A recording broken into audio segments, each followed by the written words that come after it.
There is a type of person you have almost certainly encountered. They don't announce themselves. They don't correct people who misread them. They sit quietly in the corner of a meeting, say almost nothing, and then, at the exact right moment, do something that shifts everything. And here is the uncomfortable part. They planned it that way. Most people spend their entire lives trying to be seen correctly. They want accurate recognition. They want people to know how smart they are, how capable they are, how much they deserve respect. And every single day, that desire costs them. Because the moment people know what you're capable of, they start managing you. They prepare for you. They guard against you. They stop underestimating you. And that is not the advantage most people think it is. Understand this. Being underestimated is not a disadvantage. It is one of the rarest strategic positions a person can hold. And the people who have truly mastered power, not the loud version of it, not the performative kind, they know this. They have always known this. The first truth you must understand is this. The person who reveals their full capability too early surrenders the one thing they cannot buy back: surprise. Think about what it means when someone sees you clearly from the beginning. They know your ceiling. They know your speed. They know where you are strong and where you will break. They have already placed you in a category in their mind, and categories come with limits. Once you are placed, you are managed. You are worked around. You are assigned a role that fits their comfort, not your ambition. But the person who is underestimated? They have no assigned ceiling. No one is managing the risk they pose, because no one has correctly identified the risk. They move through rooms without triggering the invisible defenses that activate whenever someone perceives a threat. And when they finally act, when they finally show what they have been building in silence, it is already too late to respond. Ask yourself honestly, how many times have you lost something? A negotiation, an opportunity, a relationship, because the other person saw you coming. The second law is about perception and why it is almost always weaponized against the visible. There is a psychological phenomenon that most people never think about consciously, but live through every single day. The brain assigns effort proportional to perceived threat. When a person is seen as powerful, capable, or dangerous, the people around them automatically dedicate more mental energy to neutralizing them. More political maneuvering, more preemptive blocking, more subtle sabotage dressed up as teamwork. This is not malice. This is instinct. Human social hierarchies are ancient, and the mechanisms that protect those hierarchies are ancient too. The person at the top of the room does not always win because they are the best. They win because they triggered the right level of threat recognition in everyone beneath them. Not too much, not too little. The person who is quietly underestimated triggers almost nothing. They operate in a blind spot that most people do not even know they have. And while everyone else is watching the loud ones, the self-promoters, the chest beaters, the ones who announce every achievement like a press release, the quiet one is already 3 moves ahead.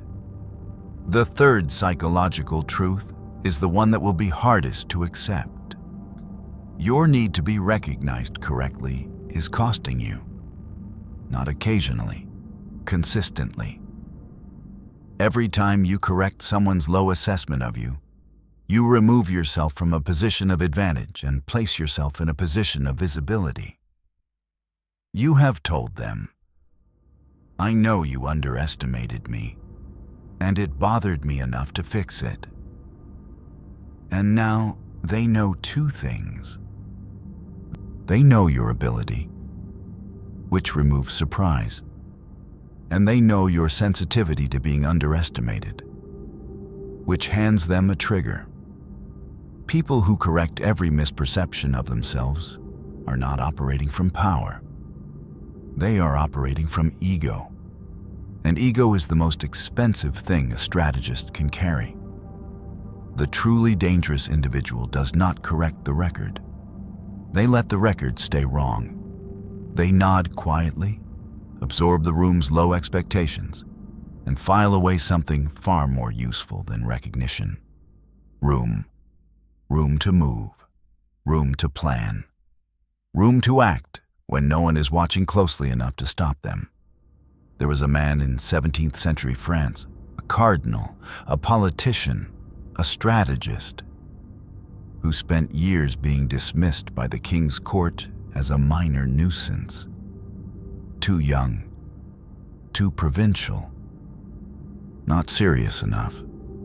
He smiled at the insults. He agreed where he could. He never once raised his voice to defend his intelligence.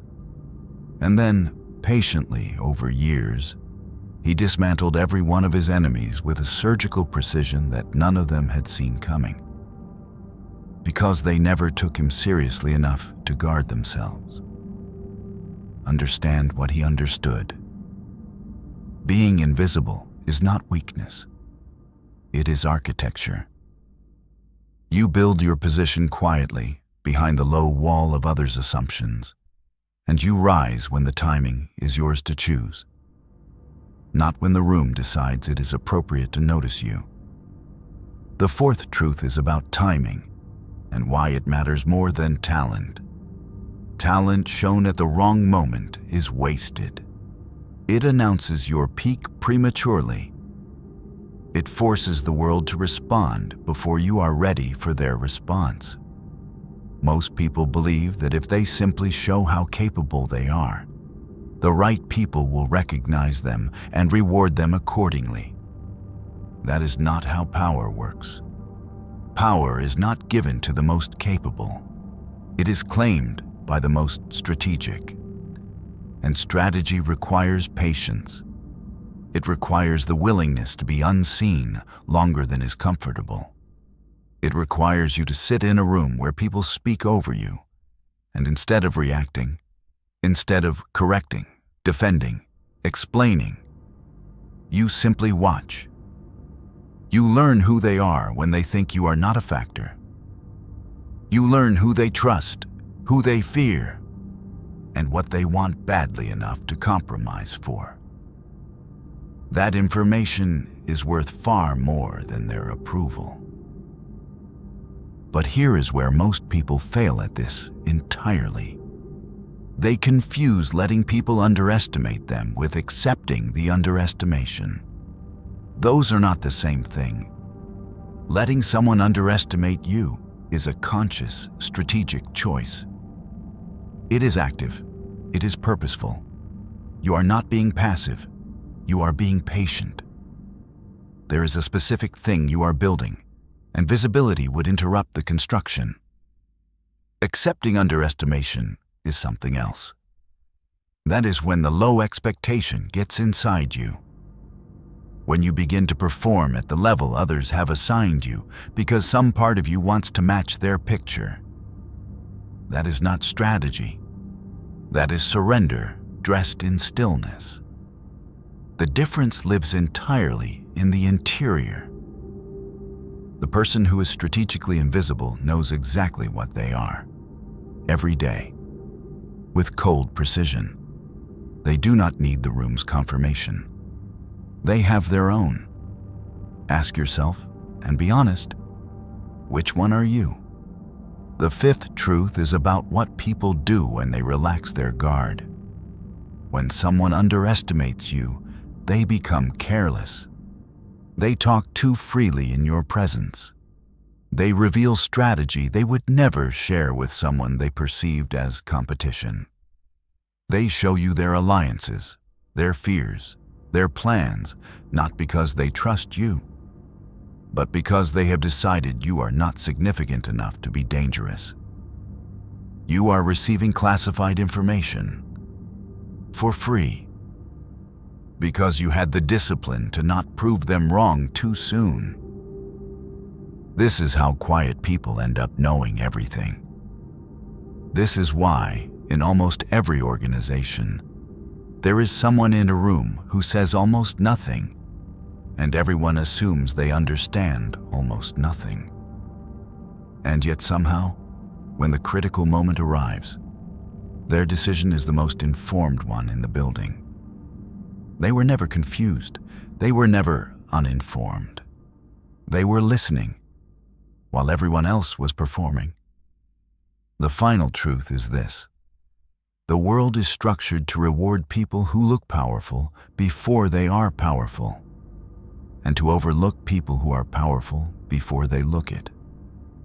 That structure is not a mistake. It is a filter, and most people fail it. They chase the appearance of power before they have built the substance of it. They want to be perceived as a threat before they have developed the ability to follow through on the threat. And so they get visibility without capability, which is the most dangerous position of all, because it invites attacks they are not yet ready to survive. The person who lets themselves be underestimated is building in the opposite direction. They are accumulating capability without visibility, substance without performance, depth without announcement. And when they finally rise, when they finally choose to be seen, they are already finished. The work is done. The position is secured. The outcome is not in question. Because they did not ask for power. They built it in the dark, while everyone was looking somewhere else. And then they simply stood in it. That is what you are learning to do. Stop correcting people. Stop performing for rooms that have already decided what you are. Stop arriving at full capacity when half is more than enough. Let them think what they think. Let them sleep comfortably inside their assumptions, because there is no safer place to work from than inside someone else's blind spot. And when the moment comes, your moment, chosen by you, not assigned to you, they will not see it coming. But letting people underestimate you is only half of the equation. The other half, the part most people never think about, is what you do while they're not watching. Because the blind spot only protects you if you are using it correctly. And most people waste it.